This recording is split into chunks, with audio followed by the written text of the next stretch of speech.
Hello, everyone, and welcome to Rising Stories. I'm Corine Sandifer. Each time I interview a successful business owner, entrepreneur, or author. These guests will share stories of success and of trials. They'll share tips and talk about their everyday struggles as business owners. I love connecting with them, and I love finding out what makes them tick. Hearing their personal stories about life, work, and what goes on during their day. But before we hear about our next guest, I'd like to thank my sponsors for the show. My friends at Transformation Media create custom websites at different levels so you don't have to pay for more than you need. Their slogan is that your business will receive an instant web presence without an instant cost. They take great pride in listening to their clients and helping them with all of their design needs. They are giving all the Rising Stories listeners a 10% discount on their first month package on a new website. All you have to do is go to their website and enter the code Rising Stories. So check them out at www.transformationmedia.com. That's transformation with the number 4 in the middle. My guest today is Julie Presley. She is an author, a wife, and a mother, and we talk about her books, Stones of Remembrance, and her latest book, Nor Forsake. We talk about everything from how she gets inspired to write, to shame resistance, romantic tension, and about our favorite Texas grocery store. I know you will love hearing about her life. So grab a cup of coffee or a glass of wine or your water and listen to the stories. Here's my conversation with Julie. Hi, Julie. Hi. Welcome to Rising Stories. It's Thank my you new for having me. podcast. Thanks for It's coming so on. exciting. It is. Yeah. It's very exciting. And you're my first author. Oh, fun. Yeah, because it's about entrepreneurs and small business owners. So I've been having those, but you're the first author that has a book, and you're writing another book, and you're a blogger. Uh-huh. So tell me more about that. Well, I self-published my first book back in 2012 at the end of August, and it is called Stones of Remembrance. And I am working on publishing my next book, Nor Forsake, right now. It's being edited, and I've blogged since I first got pregnant, I think. So Really? everybody on Facebook now celebrates their like blogiversary, and I'm like, oh man. So when is your blogiversary? Do you know? I have no idea. You don't know. So it's been that long. No, I have no idea. Yeah, Like it's been over 5 years? 11 years. Oh, over 11 years. Really? Yeah. Wow. Yeah. And can you go back into the archives and see what you were blogging about? And well, to some degree, I started out like this was before, I don't know if it was before WordPress, but I mean, it was before I think Blogger was a thing.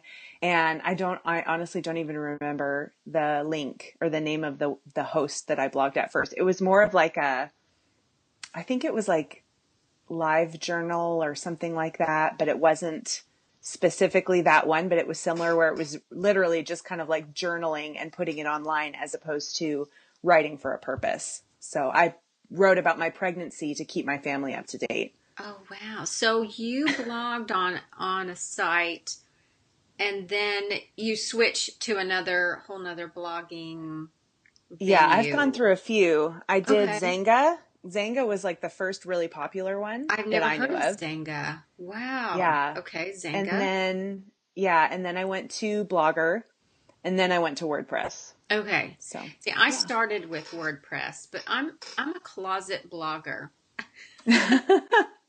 because I blog, and I started blogging, and every now and then I will post something. I'll get brave enough to post something on my social media accounts, but people I don't even think my best friend knows that I blog. It's just like really? I just kind of put it out there. I don't know who I'm writing to. I'm writing for myself. So, Yeah. But tell me tell me more about your book. Well, the first one or the second one? The first one, tell me the first one, about the first one and how that came about. Okay. This is kind of embarrassing. I actually started, I always wrote as a kid, like it was always something I loved to do, but I never considered that it was something that I would continue to love to do. And so, get married, have babies and all that. And it's just busy and crazy and you're exhausted all the time.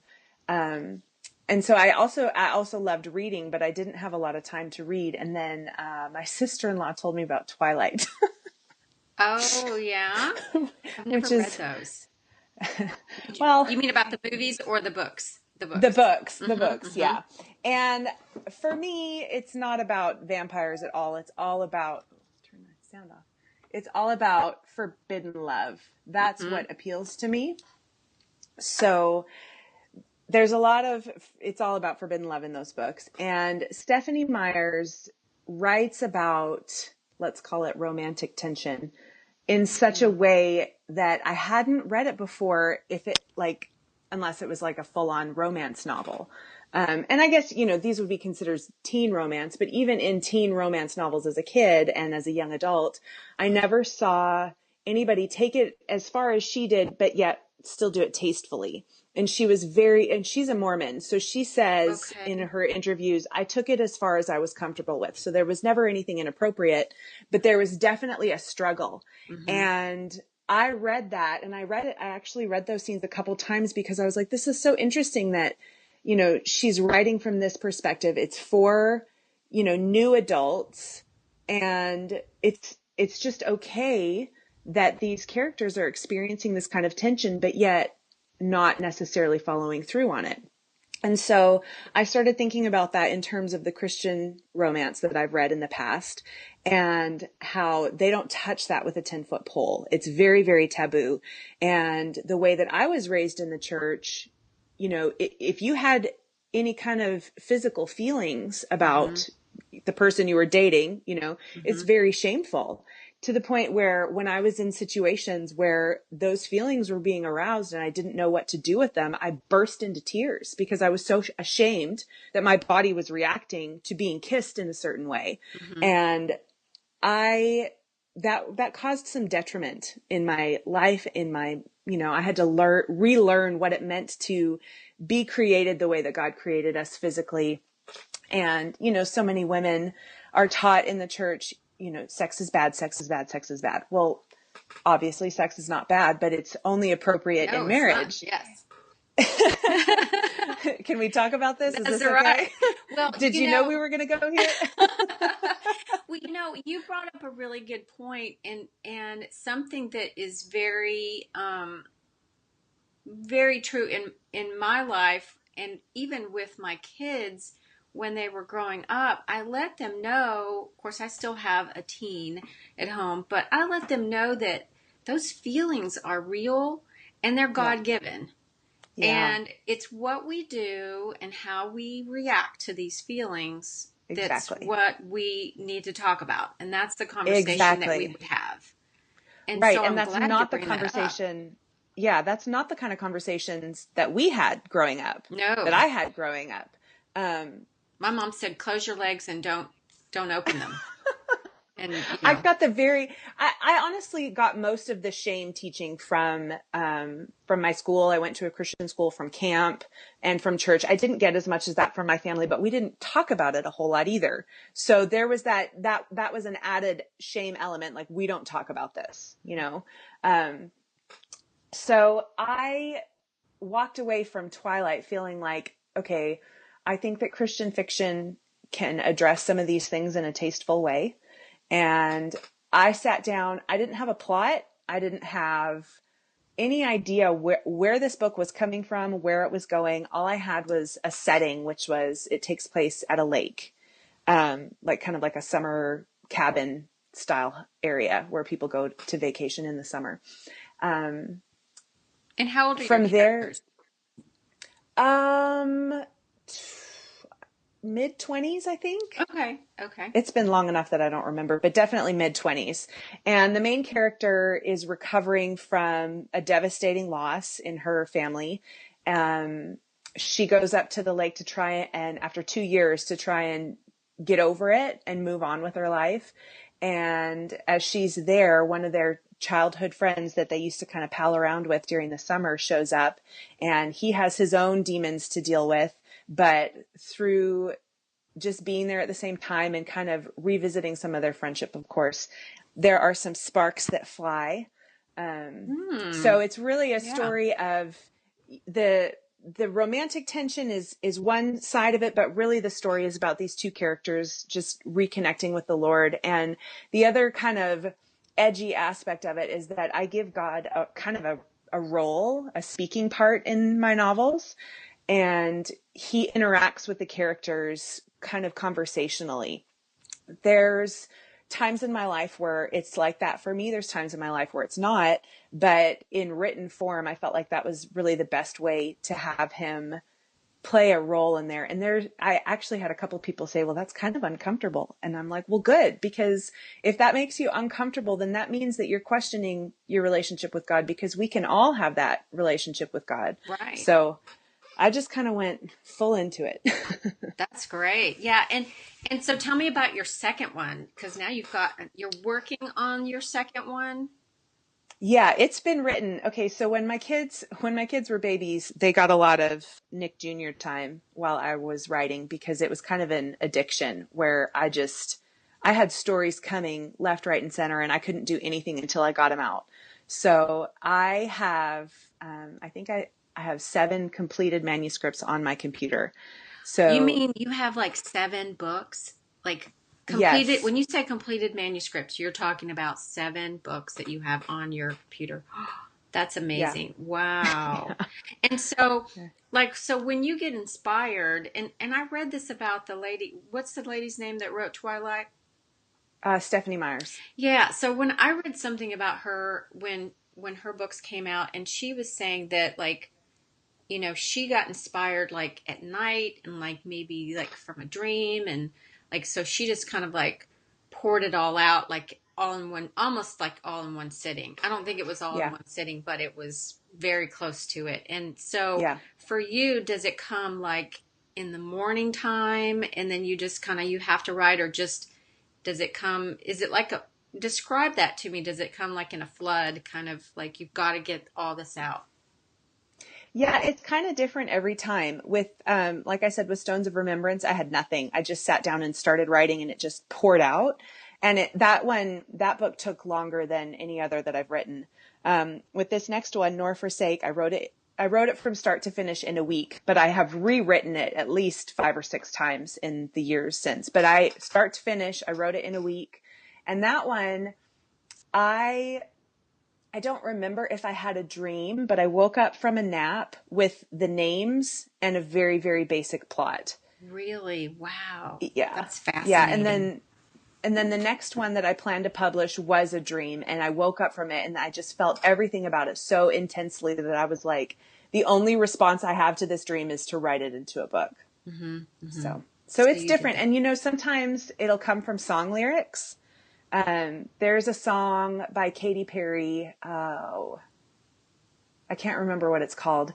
But it's a story about a love story, or it's a song about a love story. And there's just one line in the song that just all of a sudden I had like an entire plot just from that one line. And then we were watching TV the other night, and the same thing, someone said a sentence and I was like, just story, just all these details. And I was like, oh my gosh, I don't have time to write this right now. Yeah, like because you're like a busy mom, you have 2 kids. Yeah. And you're married, and and you're a blogger. So like, how you blog often? When I get inspirations like that too, like, but I have slips of paper, like tiny slips of paper everywhere, like in my car, on my nightstand, in my office. And it's like, but they don't get anywhere like yours. So you like, when you feel it, and when you hear it, or when you sense it, and you, get your idea, you just like, do you immediately sit down, or do you like, can you remember it, but until you get to the computer? My life has changed since being a full-time stay-at-home mom with kids at home and being able to plunk them in front of the TV. That's so shameful. But you know, we all do it. We all do it. No shame. And I No love, shame. and we spend plenty of time together. But I have a part-time work from home job as well, where I'm sitting at the computer typing for 4 or 5 hours. So honestly, right now, it's really hard for me to actually sit down and write. So I've got like the little notes app in my iPhone. I've got that, you know, I wrote down the sentence from the TV show the other night, and I keep thinking about it. So it will ruminate and it will build in my head until I have time to sit down and type it out. But my husband's been traveling a lot lately, so I've been trying to make good use of my evenings and grabbing a glass of wine and sitting down to type some stuff out. But because I have 7 manuscripts on my computer, I don't feel like I have freedom to write anything new right now, because I've got, I mean, if I just focused on publishing those, I'm set for the next 5 or 6 years. Yeah. So can you put your, do you ever use Evernote? Do you use Evernote? Like No. it's an app on your phone and you can write like those little notes, but then it can go on your big computer. Like Okay. it transfers. Evernote's on your, is an app, and then it's also like a, you know, something where you can hop on your computer and it's like all there. So I'm trying to make that transition when I think of something to do, put it on Evernote rather than my notes, because then I have to kind of cut and paste or whatever. But Right. so you've got 7 manuscripts already, so you don't feel like you need to do more, but you are still doing your notes, so that's good. Yeah. But so your second book, Nor Forsake, what does that mean? Nor forsake. Tell me what Nor that means. forsake is an overarching theme in the story where God is constantly reminding the main character, I will never leave you nor forsake you. Wow. I think that's a powerful message for anybody, really, for even non-believers. Well, and the thing is that she is far from the Lord in the beginning of this story and going through something pretty devastating. And she comes across kind of a memory, a token memory of somebody in her life who was an anchor for her spirituality. And that verse is in there, and it just kind of, from there, it shows itself many more times throughout the course of the story, where God is promising her, no matter what you've done, no matter where you've been or who you've been with, this is my promise to you. Wow. And does it, with each book, I mean, these are heavy topics, you know, does it change you? Did that last book change who you were and how you lived your life and how you saw God and responded? Definitely. Especially with Stones of Remembrance. There is a point in that book where the main character, Alea, is on her knees in their family cabin, trying desperately to just reconcile what's going on in her heart with what she hears the Lord saying.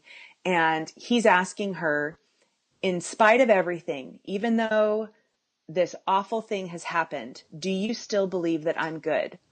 And she stayed on her knees in that room for about 6 months because I didn't have the answer. I couldn't just type yes. Like I had to really struggle with it in my own heart, in my own life, with situations that I was dealing with. Even though I've never dealt with what she dealt with, I had to be able to honestly answer from her perspective. And it took me a long time to get there. And actually, some of the words that the Lord speaks to her in that moment, I had to ask my husband for help, because I was like, I don't know what God would say to her right here.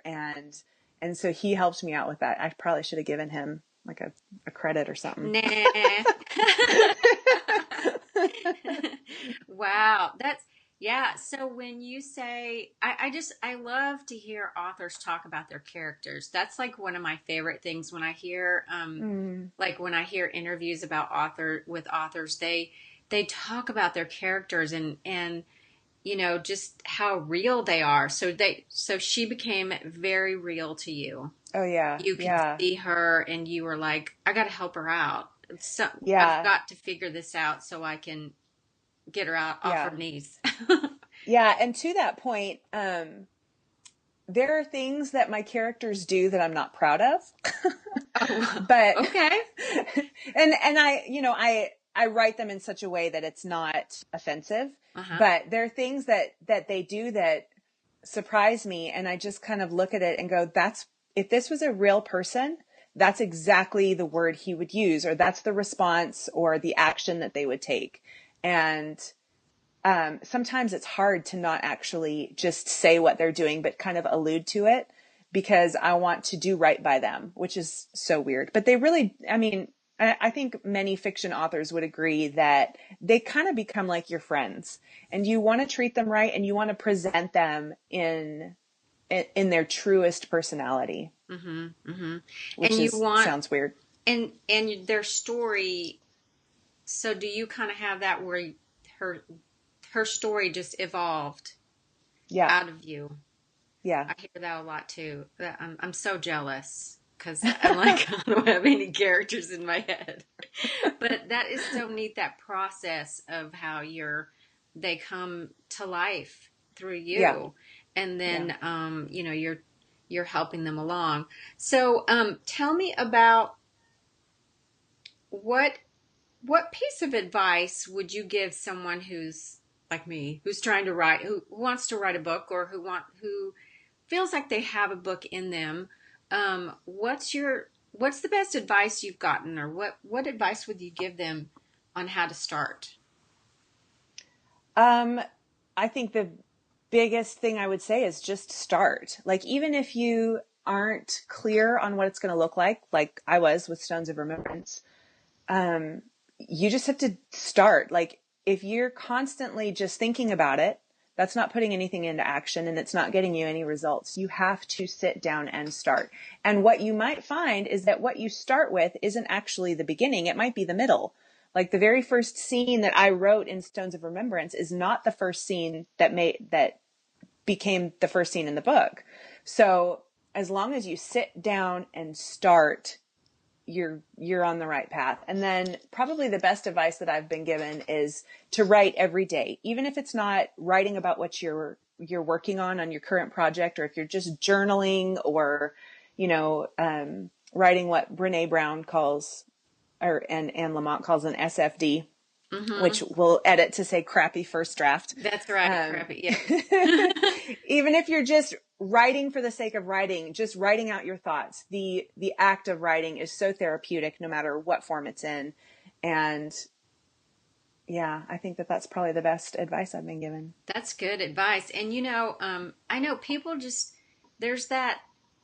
I think if they just start, like you said, if they just make it's a discipline, I guess. Like, so when do you write? Do you write in the morning? Do you write at night? Different times? Different times, depending on my schedule and my availability. But my favorite time to write is at night with a glass of wine, but that usually means I'm neglecting somebody. So that's been the one nice thing about my husband traveling for work these last few months, is that after I put the kids in bed, I'm free to sit and write. And I don't always use my time that wisely, but that's always the goal, to sit down at night. There's something about night. You can't really drink in the day. It's kind of frowned upon when you have to sit in the carpool line and pick up your kids. Right. And it's just a glass of wine, but it's an atmosphere. Mm-hmm. It really is. For me, it's about an atmosphere. It's got to be quiet. Oh my gosh.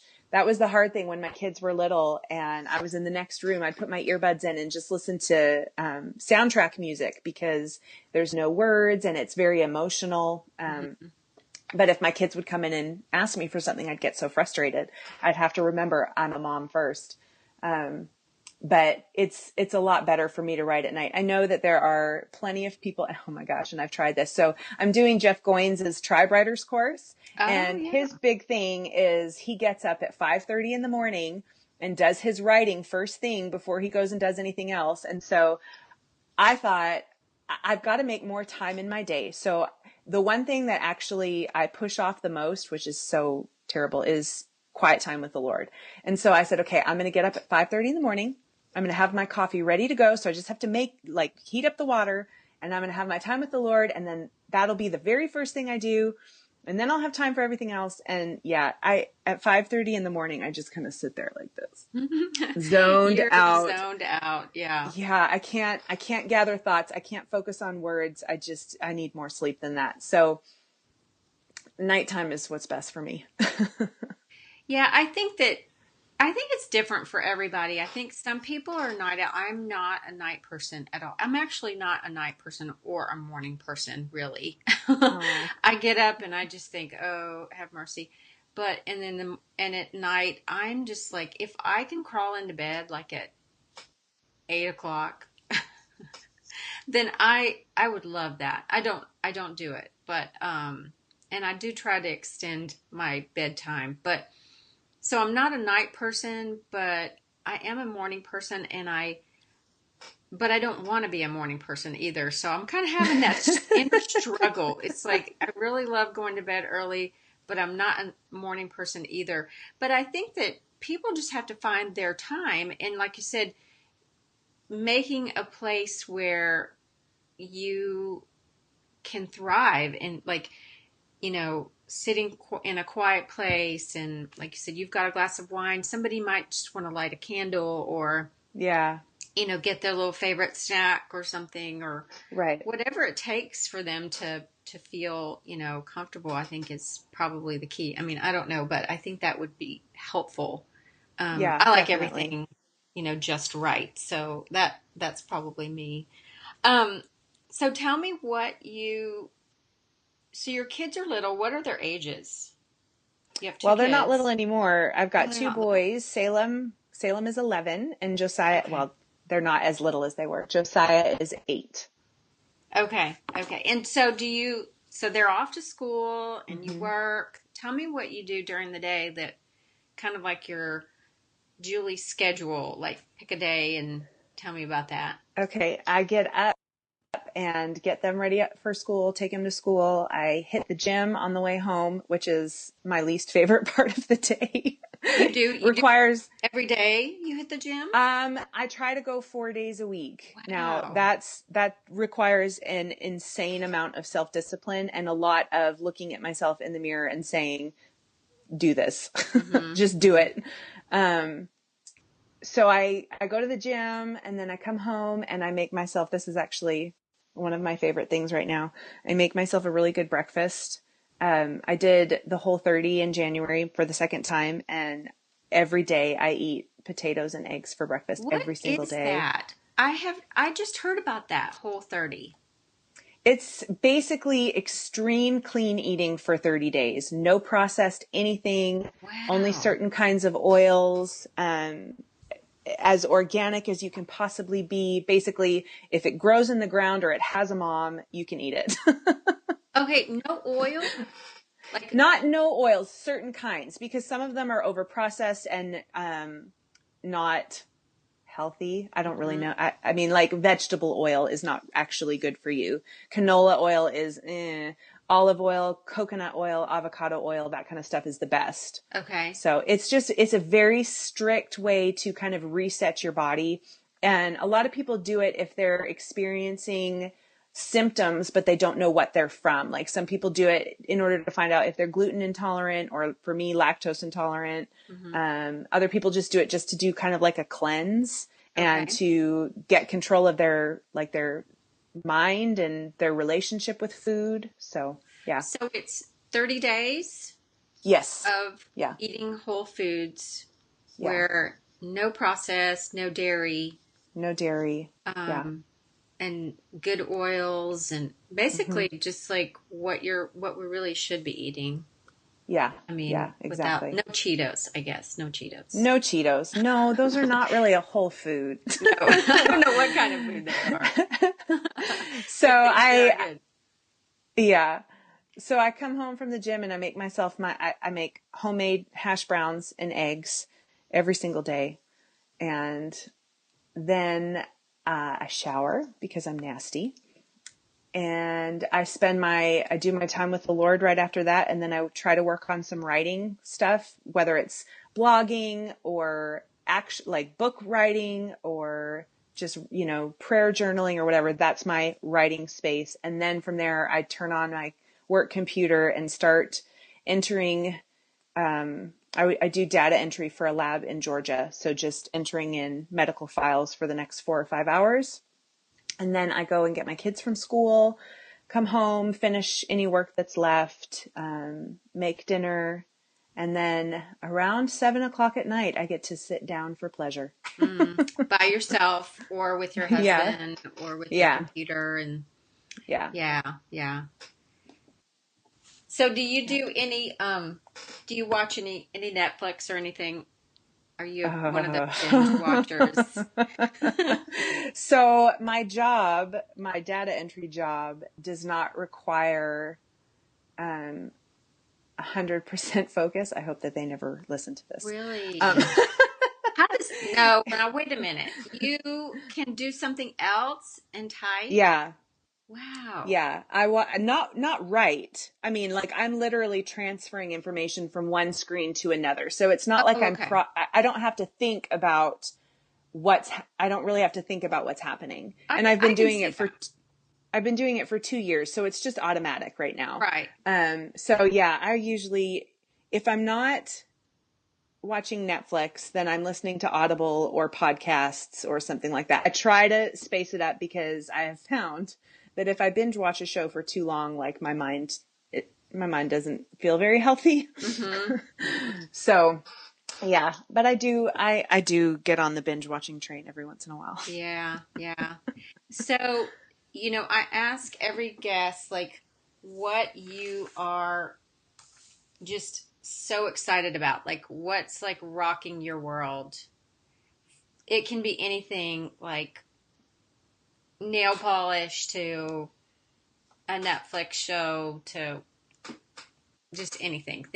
What are some things that you're like texting your girlfriend saying, you've got to do this, you've got to pick this up, or you've got to buy this? Okay. So I don't know, is Central Market, is that all across America? No, sadly Is it just in the South? I think it's an H-E-B specialty store, if I'm not mistaken, which I sorely miss H-E-B. Are you from Texas? I am. Those of you who are not from Texas, I don't even know what H-E-B stands for, but. I do. Oh, tell me. Harold E. Butts. Harold E. Butts? Yeah. Oh my gosh, I had no idea. I should probably confirm that. That's what my husband tells me. I'm from Canada, so everything I know about Texas, I know through my husband. So you're not really a Texan, but you live, I'm so jealous you live down there. I'm originally from the Dallas-Fort Worth area. Oh, okay. In Tennessee. But yeah, I think that Central Market, it's like a specialty H-E-B. Yeah, it is. I just wasn't sure because I think Whole Foods is more nationwide. Maybe that's what it is. Anyway, Central Market has these organic chocolate truffles, and I get away with them because they're organic. And there's no milk in them. There's no milk in it? Oh, okay. No, it's cocoa butter and all that kind of good stuff. Oh, they're so good. They're sinfully delicious. But during this season when it's Easter candy and mini eggs are my absolute favorite, I pass by the mini eggs and I go for the organic sweets. But they're super good. Yeah, they're really good. And they're chocolate truffles. Is that what you said they were? Yeah. Yum. And they're better than any others that I've had. We were at Costco the other day and they were doing samples and the kids and I all had one and we're like, these are nasty. Ours are so much better. I wonder if Trader Joe's, we have a Trader Joe's. I wonder if they have anything like that. I'll have to look. Probably. Yeah. We have a place called Fresh Market, but we don't have Central Market. So, okay. Yeah. I think you can order them online. Oh, okay. I may have to get a link. Yeah. And I'll put it in the show notes if I can. There you go. I know there's some things that I can order online through H-E-B, but my favorite is that green sauce. Have you ever tried that? It's H-E-B brand green sauce. It's delish. I don't think so. You can put it on salmon, put it on tacos, like street tacos when you make fun real tacos, real Mexican tacos. Okay, so what else? What do you like? Okay, so in keeping with the whole 30 aspect of things, LaCroix sparkling water, that takes over my whole need for Diet Coke. Yes, I love LaCroix. I just discovered that. Yeah. Yeah. What kind do you like? I like lime and orange the best. Lime and orange. I just tried mango. Yeah. Mango's pretty good. Ooh, I haven't tried that one. See, I'm really picky, so I won't buy a whole case of something I haven't tried. So if they did a sample and I liked it, then I would get it. But I know that I like lime and orange, so I I think you stick would with like, if those. you like mango, I think you would like it. Go ahead and bite the bullet. If not, I'll buy the rest Okay. from you. But a lot of my stores don't carry a wide variety of LaCroix. They'll either Yeah. carry just like two kinds, and like one of them is no flavor, if that is a flavor, and Yeah. then the other Yeah. one is lemon lime, which is probably okay, but some of them carry. I can't remember which store it is, but they carry everything, and I tried mango. It's good. Yeah. That's good. That's good. You're not drinking sodas. I know. It's kind of amazing. I haven't had, as far as I know, I haven't had fake sugar or any kind of soda since January 1st. That's really good. So, yeah, I feel pretty proud of myself. Yeah. All right. What's your third thing? Okay, so you talked about Netflix. The show that I binge watched most recently was Madam Secretary with Téa Leoni and oh crap, I forgot the dude's name. Anyway, a handsome husband character. Is this the show where she's president? She's Secretary of State. Oh, she's Secretary of State. Oh, right. Yeah. Madam Secretary. Yeah. Duh. Yeah. Yeah, and it's really good. Yeah. I like Taylor. She's one of my favorite actresses. Yeah, it's funny because politics is like the last thing on my mind. I don't understand politics. I've tried and I don't think that way. And I also don't trust anything that anybody says. Yeah. But the funny thing is that I watched The West Wing earlier this year, loved it, but that show is much more about the relationships than it is about the politics. So right. I found that that's why that drew me in. And I think that Madam, I keep wanting to call her Madame, Madam Secretary draws me in because it's a pretty equal balance of both. And the characters on it are they're strong and they're funny and yeah, it's just a good show. It's a good quality show. It's a strong marriage, which I really like to see. And I keep saying to the people, I'm finally caught up, but there was a couple moments in the first season where I was like, if they ruin this marriage, I'm going to be so mad because it's a very, very strong relationship. Ooh, I can't wait to watch it. I'm going to have to check it out. I'm very picky on what I binge watch because I don't have a whole lot of time. And and the last thing I've been binge watching was, and I'm done, was Parenthood because I had seen it, and it worked out to where I started it, and then there was like maybe just like 1 or 2 weeks, and then boom, they brought in that very last season on Netflix, and I got to finish it, and it was like I miss that show. So good, so good. I used to just call it Thursdays with Zeke. Yeah. Because I'd be like, everybody has a sit down with Zeke every episode, and he espouses some kind of amazing wisdom, and you just wish that he was your grandpa. And you wish he was in your life. Yeah, you do. You wish he was your grandpa or dad or something. What was interesting to me is at the very beginning, I was like, what's the deal with the mom? Like Zeke's wife, I can't remember her name, but because she was not really involved, it was all him being involved with the characters, and I was like, is she their stepmom? Is that why she doesn't? And then she started coming into the picture of connecting and being a part of it. But he's such a strong character that I was like, well, he must be the real dad, and she must be the stepmom or something. But that's funny. But I loved it, and I'm not one to cry, but. Ooh, made me cry so many times. I'm a baller. Yeah. I cry my eyes out every episode. Yeah. All right, so I have 2 more questions. Okay.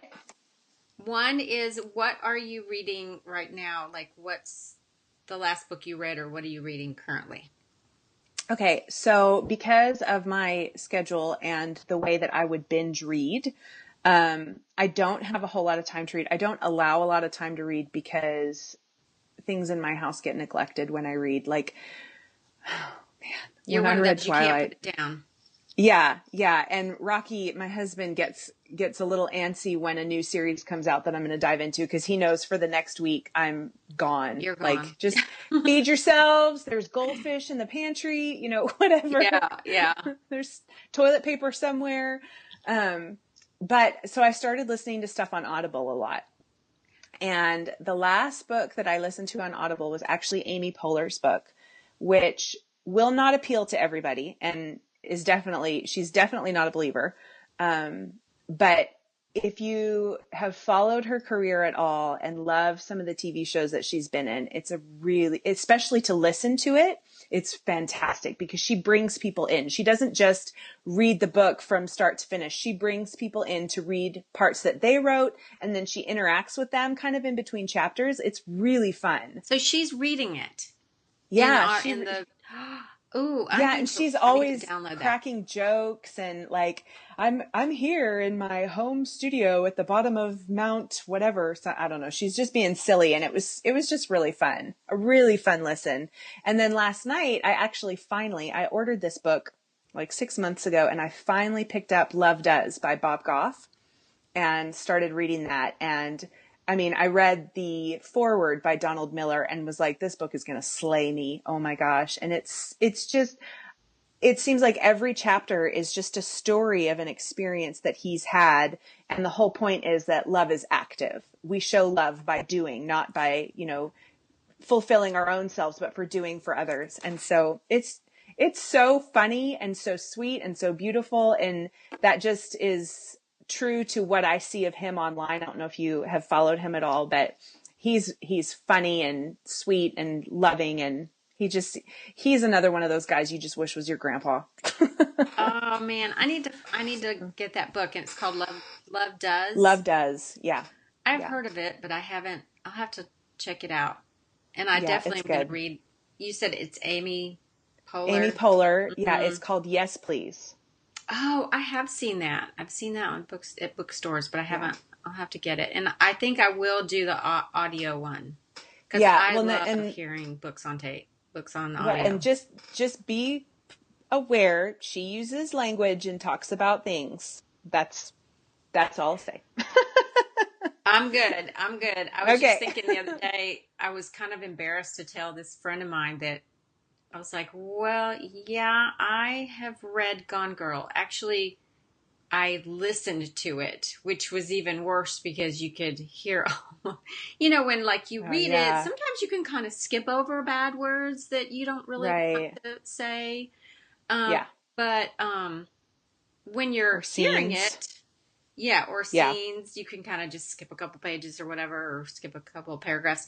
But when you're listening to it, it's a little bit different. So definitely, I think Amy Poehler's probably okay comparatively. Yeah.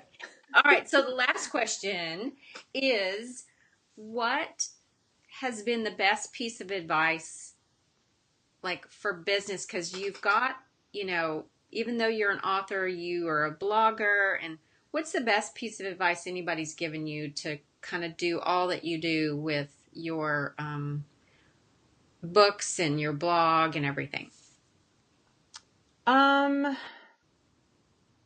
That's tricky because I'm pretty terrible at the business side of things. I think just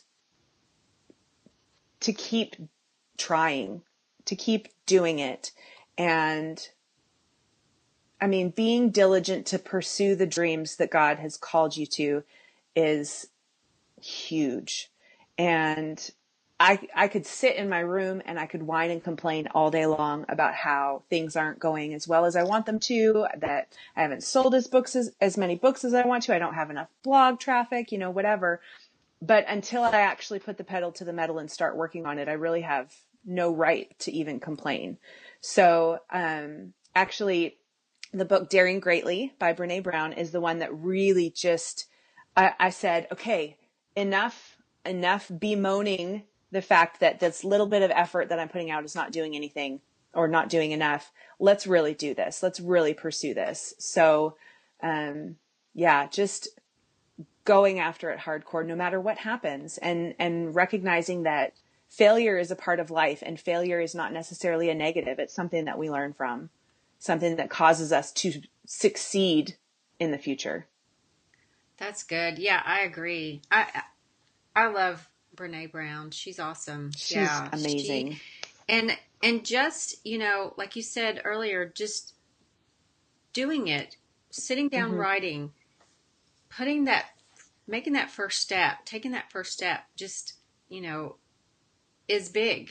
Even though people think that, you have to have it all together, or none of us really have it all together. We're just putting foot in front of the other and doing what we need to do and what God has equipped us to do. And, we feel confident, just confidence. Don't you feel like confidence comes after that first step? You just keep going, and then it just comes, doesn't it? Yeah. And you keep getting braver and braver and more confident in what you're doing.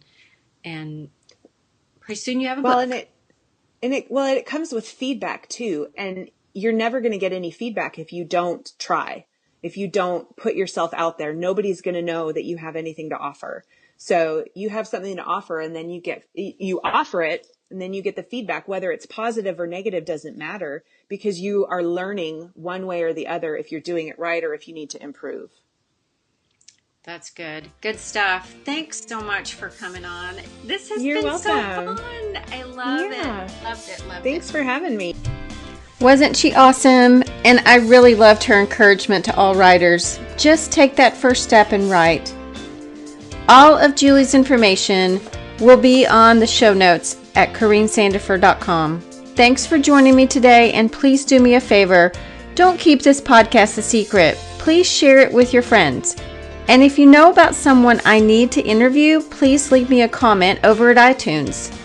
You can connect with me on Twitter, Facebook, and Instagram under Corine Sandifer. Thanks again for sharing this time with me.